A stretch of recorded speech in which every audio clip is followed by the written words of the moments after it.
देखिए, इस वक्त की सबसे बड़ी खबर डोनाल्ड ट्रंप ने ये ऐलान किया है कि अमेरिका और ईरान के बीच एक बड़ी डील हो गई है। इस तरह का दावा डोनाल्ड ट्रंप की तरफ से किया जा रहा है। अब देखिए, इसको लेकर डोनाल्ड ट्रंप ने कई बातें सामने रखी हैं, जिसके तहत एक एमओयू, मेमोरेंडम ऑफ अंडरस्टैंडिंग जो है, इसको लेकर सहमति बन गई है। इस तरह की खबरें सामने हैं। और जिनीवा में कुछ ही दिनों में अमेरिका और ईरान के प्रतिनिधि मिलकर इस एमओयू पर साइन कर सकते हैं। इस तरह की खबरें सामने हैं।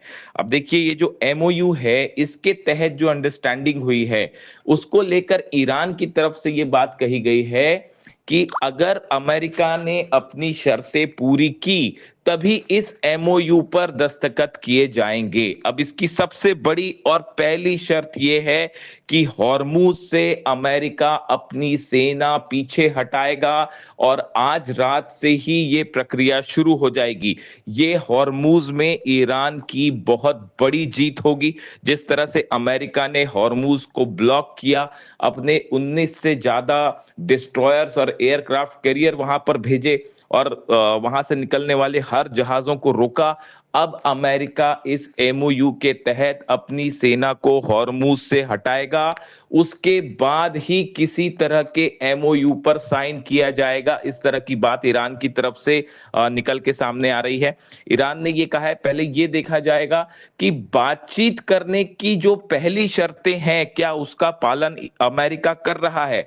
और देखिए, अगर सेनाएं पीछे हटती हैं अमेरिका की, और अमेरिका ब्लॉकेट को खोल देता है, तो ये हॉर्मूज में ईरान की बहुत बड़ी जीत साबित होगी।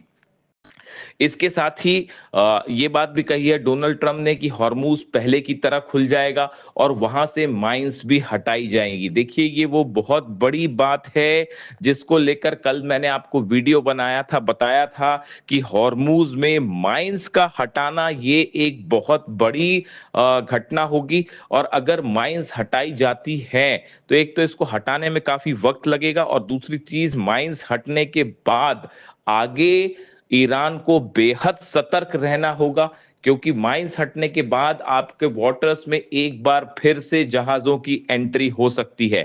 तो ये एक ऐसा मुद्दा है जिस पर नजर रखने की जरूरत है। इसके अलावा ये बात निकलकर सामने आई है कि करीब 12 बिलियन US डॉलर्स का की संपत्ति जो सीज है, वो अमेरिका की तरफ से फौरन रिलीज की जाएगी। यानी ये पैसा ईरान को वापस दिया जाएगा, संपत्ति दी जाएगी करीब 12 बिलियन US डॉलर्स।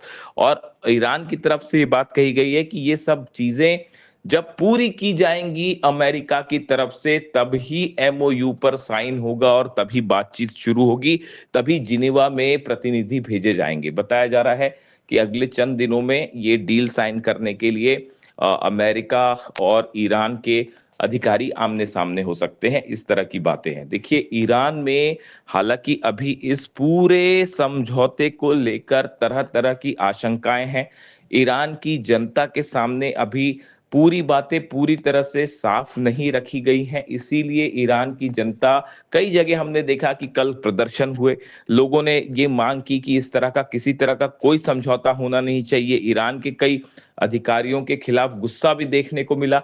लेकिन ईरान का कहना ऐसा है कि अभी पहले ये देखा जाएगा कि अमेरिका की तरफ से अपनी शर्तें पूरी की जा रही हैं या नहीं, उसके बाद ही किसी तरह की एमओयू पर साइन किया जाएगा। हालांकि देखिए, इसमें परमाणु मुद्दे पर और यूरेनियम के मुद्दे पर किसी भी तरह का कोई वादा अभी नहीं किया गया है ईरान की तरफ से।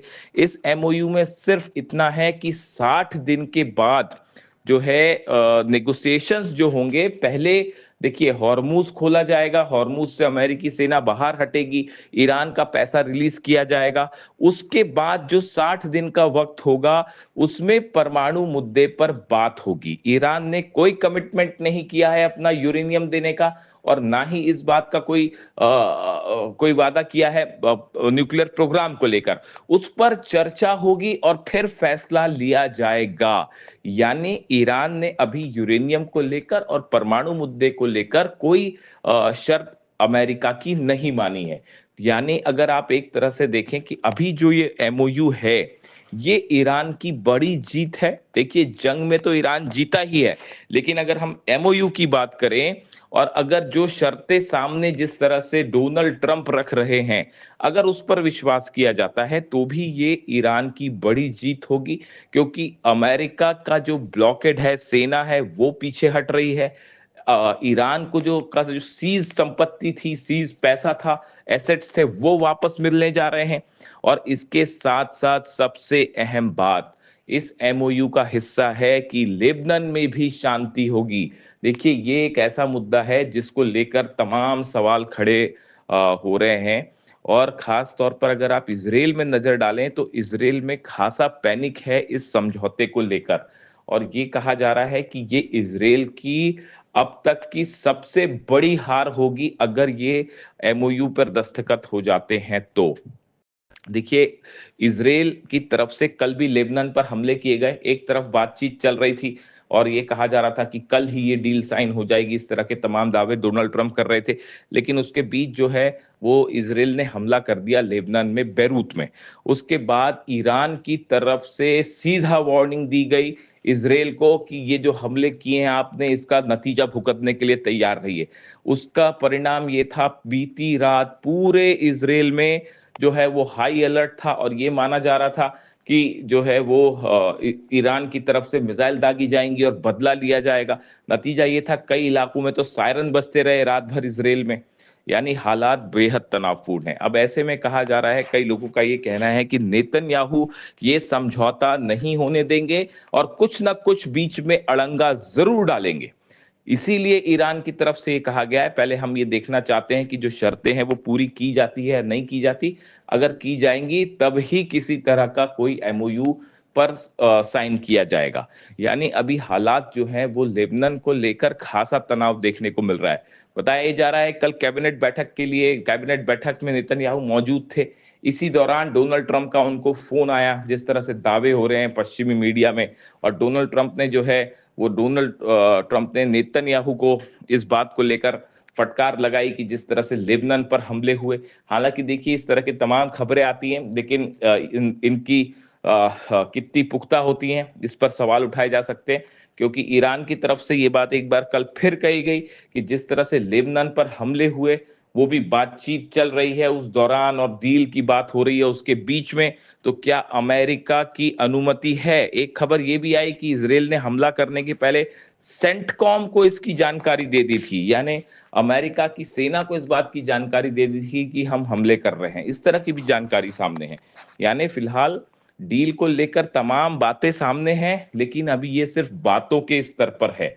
हॉर्मूज से सेना हटाएगा अमेरिका, इस पर नजर रखने की बात है। इसके अलावा 12 बिलियन यूएस डॉलर्स का जो एसेट्स है वो रिलीज किए जाएंगे, इस पर नजर रखने की जरूरत है। और लेबनान पर क्या हमले होते हैं, क्या नेतन्याहू किसी तरह से डील में अड़ंगा डालने की कोशिश करते हैं, ये तीन सवाल ऐसे हैं जो ये तय करेंगे कि आने वाले वक्त में ये डील आगे बढ़ पाती है या नहीं बढ़ पाती है। देखिए, इसको लेकर, इस डील को लेकर तमाम नेताओं की तरफ से बयान सामने आए हैं। पाकिस्तान के प्रधानमंत्री की तरफ से बयान सामने आया है, कतर की तरफ से बयान सामने आया है, वहीं तुर्की की तरफ से भी बयान सामने आया है। और तुर्की ने भी देखिए वही बात कही है कि इस डील को लेकर आगे ये देखना होगा कि इजराइल का क्या रुख होता है। यानी कुल मिलाकर जो हालात अभी इजराइल में दिख रहे हैं, इजराइल में ये इस डील को एक बड़ा झटका माना जा रहा है इजराइल के लिए, नेतन्याहू के लिए। ऐसे हालात में क्या डील हो पाएगी, ये अपने आप में एक बड़ा सवाल है। ईरान का कहना ऐसा है कि ना हम इजराइल पर विश्वास कर सकते हैं और ना ही अमेरिका पर। अमेरिका के जो वादे हैं जब तक वो पूरे नहीं होते, वो ग्राउंड पर हकीकत बनते नहीं दिखाई देते, तब तक किसी तरह की कोई डील पर साइन नहीं होगा, कोई एमओयू भी साइन नहीं होगा। यूरेनियम देना और ना देना तो अभी मुद्दा है ही नहीं, क्योंकि वो चर्चा के बाद तय होगा। और ईरान की तरफ से अभी तक ये साफ है कि यूरेनियम नहीं दिया जाएगा। इसके अलावा जो खबरें हैं ईरान के न्यूक्लियर पावर प्लांट को लेकर, उससे जुड़ा एक बड़ा खुलासा अगले वीडियो में। लेकिन फिलहाल हालात ये है कि इंटरनेशनल स्तर पर जिस खबर की सबसे ज्यादा चर्चा है वो है डोनाल्ड ट्रंप का वो पोस्ट जिसमें ईरान के साथ समझौते की बातें हैं। और हॉर्मूज जो है आज रात से अमेरिकी सेना वापस हटना शुरू हो जाएगी। अब इंतजार सबको है आज रात का कि क्या वाकई अमेरिकी सेना पीछे हटती है। इससे इसे बहुत बड़ी जीत के रूप में देखा जा रहा है ईरान की। इससे जुड़ा जो भी अपडेट होगा आप तक पहुंचाऊंगा। Thank you so much.